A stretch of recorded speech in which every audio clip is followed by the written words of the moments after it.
होणार आहे आणि त्या आपल्या बापाला निरोप देण्यासाठी ही गर्दी इथे सध्या उसळलेली आहे। प्रचंड गर्दीनं आणि जल्लोषात उत्साहात गणरायाला निरोप देण्यासाठी हा जलसागरासोबतच उसळलेला आपण बघतोय। ही दृश्य गिरगाव चौपाटीवरून लाईव्ह आपल्यापर्यंत पोहोचतायत। सध्या इथे समुद्राला सुद्धा उधाण आलेलं बघायला मिळतंय आणि त्याचबरोबर गणरायाचं विसर्जन सुद्धा अंतिम टप्प्यात पोहोचलेलं आहे।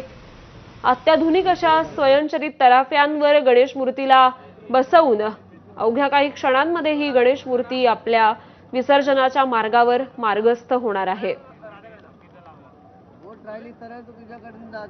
काल दुपारी 12च्या सुमारास लालबागचा राजा हा मंडपामधून बाहेर पडलेला होता आणि त्यानंतर आता जवळपास 23 तास होत आहेत। ही मिरवणूक अजूनही कायम आहे आणि ती पुढे गेलेली आहे आणि अवघ्या काही क्षणांमध्ये हे विसर्जन आता होणार आहे।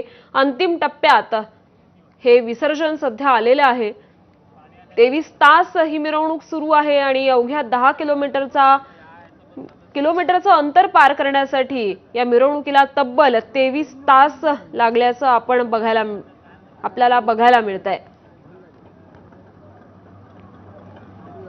तर काल दुपारी 12 वाजता लालबागच्या राजाचं प्रस्थान झालेलं होतं आणि त्यानंतर लालबाग, भारतमाता सिनेमा, साने गुरुजी मार्ग, भायखळा रेल्वे स्थानक, क्लेअर रोड, नागपाडा, डंकन रोड, 2 टाकी, संत सेना Maharaj Marg, Sutar Galli, Madhavbaug, CP tank, VP road, opera house अशा या मार्गानं ही मिरवणूक गिरगाव चौपाटीपर्यंत पोहोचलेली आहे। आज सकाळी 8 वाजेच्या सुमारास ही मिरवणूक गिरगाव चौपाटीवर दाखल झाली होती लालबागच्या राजाची आणि त्यानंतर एवढा प्रचंड जनसागर सध्या इथे उसळलेला आहे आणि तिथून सुद्धा विसर्जनाच्या अंतिम टप्प्यापर्यंत पोहोचण्यासाठी सुद्धा तब्बल 3 तास लागलेले आपण बघतोय आणि अजून देखील हे विसर्जन झालेलं नाहीये। अद्यापही गणेश मूर्ती ही बऱ्याच अंशी पाण्याच्या बाहेरच असलेली आपण बघतोय।